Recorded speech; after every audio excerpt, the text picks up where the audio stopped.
Welcome to my Chanel Most Worth Coins WC Today videos. Is one you won't to miss. We're diving into the world of top 6 1-cent Canadian coins. So let's get it started. The 1977 Canadian 1-cent coin is a small yet powerful symbol of the country's rich history, monarchy, and evolving national identity. At first glance, it might seem like just another penny, but when examined closely, it reveals layers of cultural, political, and artistic significance. The obverse of the coin features the regal profile of Queen Elizabeth II, facing right, which was designed by Arnold Machin, a renowned British sculptor and coin engraver. This particular effigy of the Queen was introduced in 1965 and remained in use until 1989, marking a significant era in both Canadian and Commonwealth history. In this portrait, the Queen wears a tiara, specifically, the Girls of Great Britain and Ireland tiara, gifted to her grandmother, Queen Mary, and passed down to Elizabeth. The presence of this tiara in the portrait adds a subtle touch of royal heritage, signifying continuity and the dignity of the monarchy. Around her portrait are the words Elizabeth II D times G times Regina, a Latin meaning Elizabeth II, by the grace of God, Queen. The abbreviation Dea G Regina comes from Dei Gratia Regina and has appeared on Canadian coinage since the 19th century. This phrase is a vestige of Canada's colonial ties to Britain and an affirmation of the Queen's divine right to rule, a traditional expression of monarchy that Canada retained even as it matured into a fully sovereign nation. The reverse of the 1977 penny features one of the most iconic designs in Canadian coinage history: the two maple leaves on a single twig, designed by G. Kruger Gray.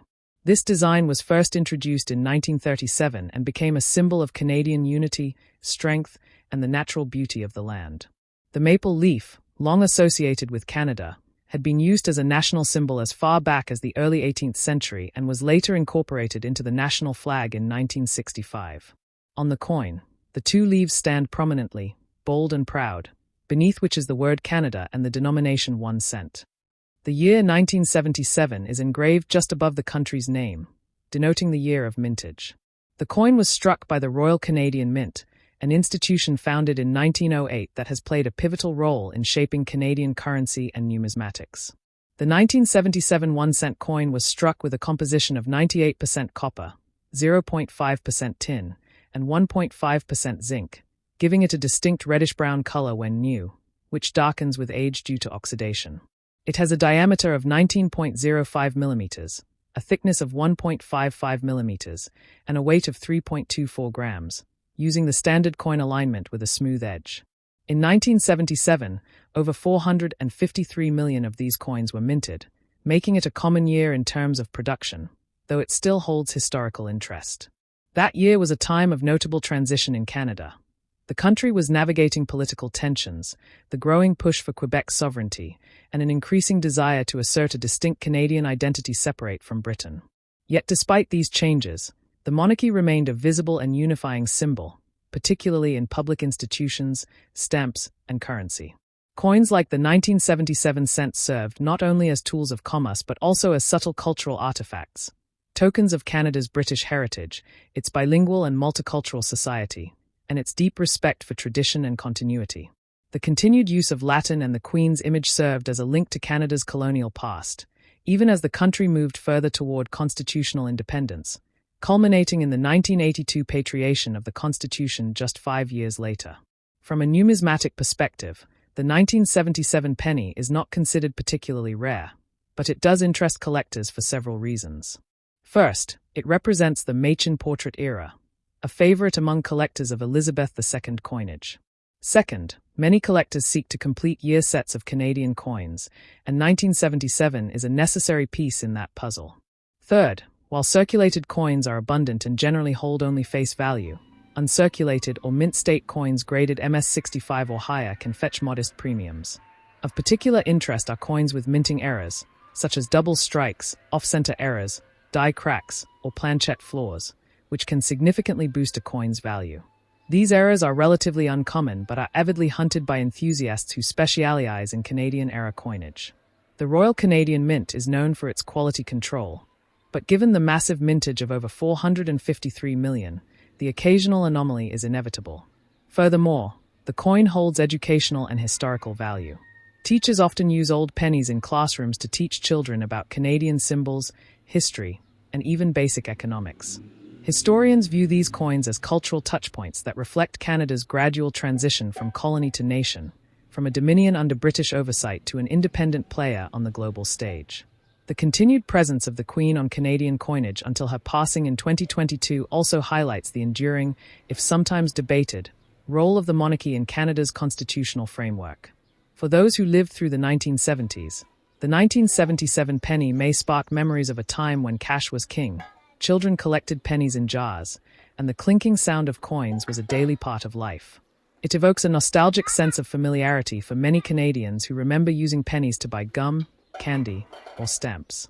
Today, the Canadian penny is no longer in circulation, having been officially withdrawn from circulation in 2013 due to the rising cost of production and declining use. This makes coins like the 1977 issue a bit more special, as they are part of a now concluded era.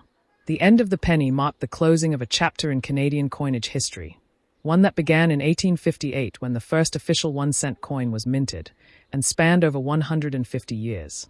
While the 1977 penny may not be made of gold or silver, its value lies in its story, a small, copper coin that has passed through countless hands, witnessed decades of change, and now lives on as a collector's item, a historical artifact, and a tiny but tangible piece of Canada's vast and rich heritage. The 1981 United States quarter dollar, part of the long-standing Washington quarter series, stands as both a functional piece of American currency and a small but powerful symbol of national heritage, pride, and continuity. First introduced in 1932 to commemorate the 200th anniversary of George Washington's birth, this coin has carried his dignified portrait on the obverse for decades, becoming a familiar and trusted element of daily American life. The design used in 1981 is the classic engraving by John Flanagan, based on the 18th century bust by the French sculptor Jean-Antoine Houdon, which captures Washington's thoughtful expression and noble profile. Above the portrait is the powerful word liberty, a core value of the American Republic since its founding, while to the left, the phrase "In God We Trust" reflects the deeply rooted spiritual and moral identity often associated with the American ethos. Below the portrait is the date 1981, situating this coin firmly within the early 1980s, a time of significant social, political, and economic change. That year, the country was emerging from a recession, grappling with inflation and unemployment, and preparing for the conservative shift brought on by the early years of President Ronald Reagan's administration. Against this backdrop, the quarter remained an everyday item, used in payphones, vending machines, arcades, and for countless small purchases that made up the rhythm of American life. The reverse of the 1981 quarter showcases a beautifully detailed heraldic eagle, wings spread wide in a defensive yet noble stance, designed to evoke strength, vigilance, and patriotism. The eagle perches atop a bundle of arrows, signifying military readiness, and is flanked by a laurel wreath below, symbolizing peace and triumph. This visual balance between the tools of war and the symbols of peace mirrors the dual nature of American policy, aspiring to peace but prepared to defend freedom. Above the eagle's head floats the Latin phrase, e pluribus unum, translated as out of many, one, which expresses the unity of the United States, a nation composed of diverse states and peoples forming one unified republic. This theme of unity was especially poignant during the 1980s, as America began reasserting its global influence during the Cold War. Circling the upper rim of the reverse is the bold inscription United States of America, grounding the coin in national identity, while the lower rim declares its value as quarter dollar. Together, these inscriptions and images communicate a deep sense of order, tradition, and unity. By 1981, this design had been in use for nearly 50 years and was beloved for its strong, timeless look, one of the reasons it remained unchanged until the debut of the state quarters in 1999. From a technical standpoint, the 1981 Washington quarter is composed of copper-nickel clad, with an inner core of pure copper and outer layers of 75% copper and 25% nickel, giving it a bright silver-like sheen. It weighs approximately 5.67 grams, measures 24.26 millimeters in diameter, and has a reeded edge with 119 tiny grooves, originally intended to deter coin shaving in the era when silver was used. The coin's durability and clarity made it ideal for circulation, and the 1981 mintage was considerable. These quarters were struck at the Philadelphia No Mint Mark and Denver D Mint Mark mints for general circulation, while San Francisco S Mint Mark produced both proof and S-type coinage exclusively for collectors. Philadelphia minted around 601 million quarters, while Denver produced 575 million, making this a high mintage year. However, even though common in circulation, high-grade specimens, especially those in mint state, MS-65 and above, or proof condition, PR 69-70, remain popular among collectors. The proof versions struck at San Francisco exhibit a mirror-like background and frosted relief, offering enhanced beauty and detail, and are typically found only in proof sets. Collectors also seek out varieties and errors, including double dies, off-center strikes, or clipped planches, which can significantly raise the value of a 1981 quarter depending on rarity and condition. While most circulated 1981 quarters hold only face value, the coin still carries a great deal of historic and cultural significance. It represents a pre-digital, largely cash-based economy in which coins were integral to everyday life. In 1981, a quarter had considerably more purchasing power than it does today. It could buy a soda, a slice of pizza, a phone call, or a ride on public transportation. It was the standard coin for laundromats, arcade games, parking meters, and newspaper vending boxes. The tactile sensation of a quarter, its size, weight, and familiar reeded edge, was embedded in the American experience. For many, quarters from the 1980s remain tied to vivid memories. Flipping a coin to make a decision, playing pinball in a dimly lit arcade, or saving change in a glass jar. The quarter wasn't just currency. It was part of a national rhythm, passed from hand to hand in transactions big and small. As we look back from today's digital and largely cashless society, the 1981 quarter stands as a tangible link to a more analog world. It's a coin that combines practicality, symbolism, and tradition, all encapsulated in a piece of metal that fits in the palm of your hand. The 2000 Canadian 1-cent coin, featuring Queen Elizabeth II with the inscription Elizabeth II D times G times Regina, stands as a small yet significant piece of Canadian numismatic history. Though monetarily low in value, the coin represents a fusion of national symbolism, artistic design, historical continuity, and the slow fade of the penny in Canada's evolving economic landscape. To fully appreciate this coin, we must examine its design, production, historical background, composition, variations, and its role in Canadian culture and currency history. First, let's explore the obverse, the head side, of the coin. This side bears the portrait of Queen Elizabeth II, Canada's monarch and head of state. The Latin inscription Elizabeth II D times G times Regina encircles the portrait.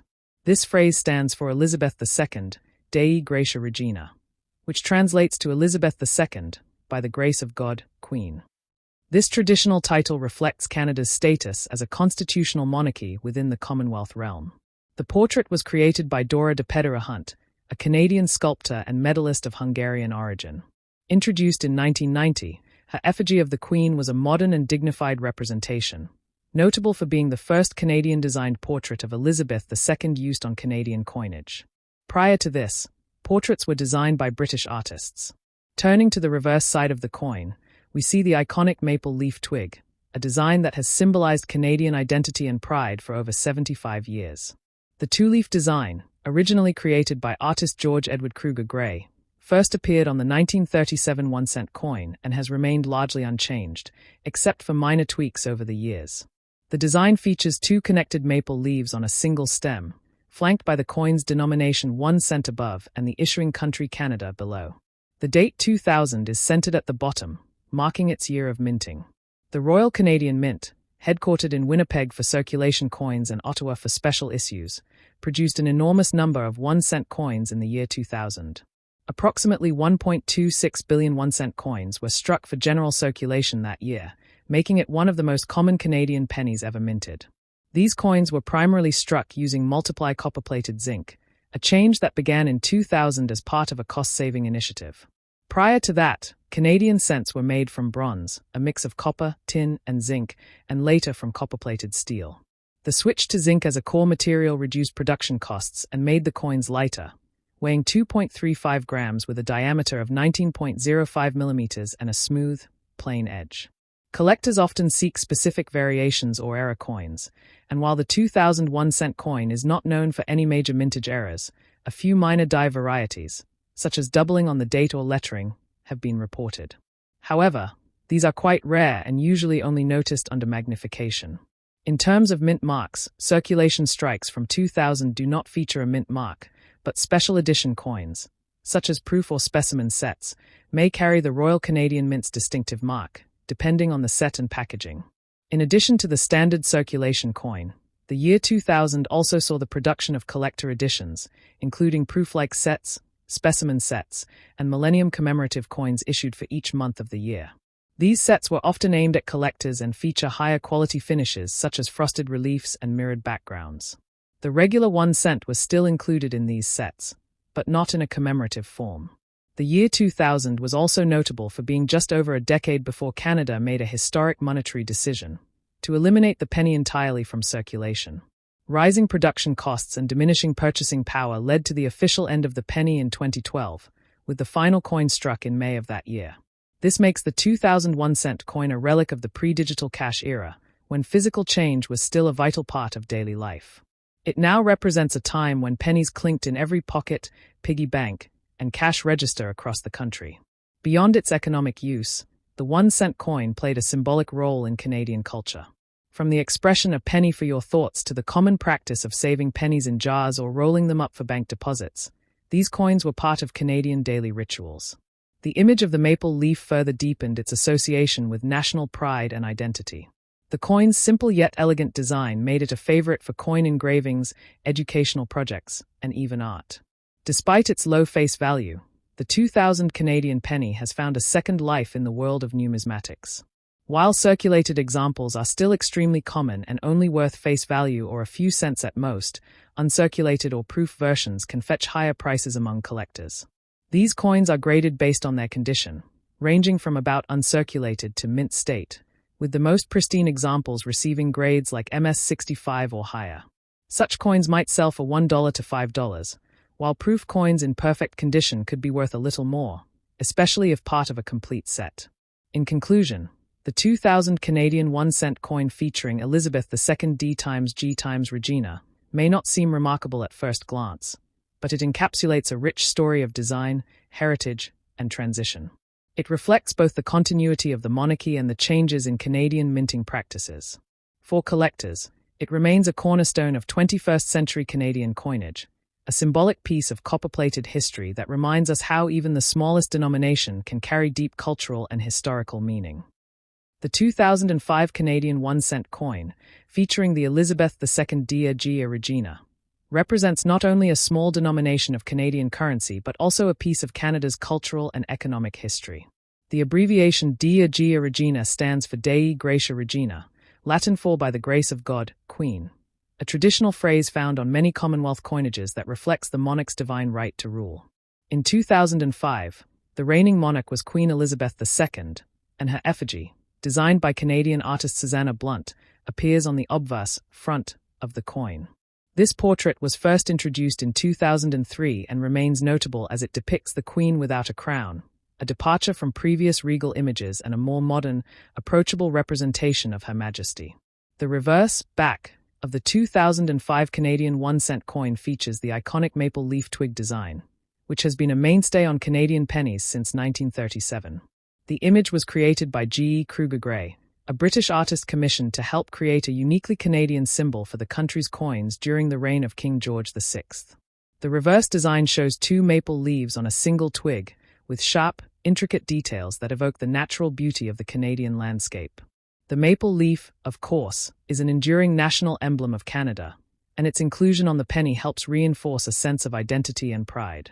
In terms of specifications, the 2005 Canadian cent was minted primarily in plated steel, as part of a composition change that began in 2000 due to the rising cost of copper. The Royal Canadian Mint, RCM, transitioned from traditional bronze and copper-plated zinc to a more economical multiply-plated steel format.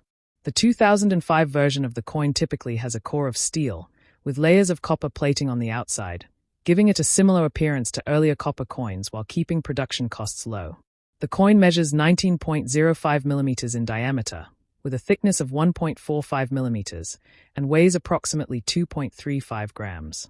There were hundreds of millions of 1 cent coins struck in 2005, reflecting the continued high demand for pennies in everyday transactions during that time.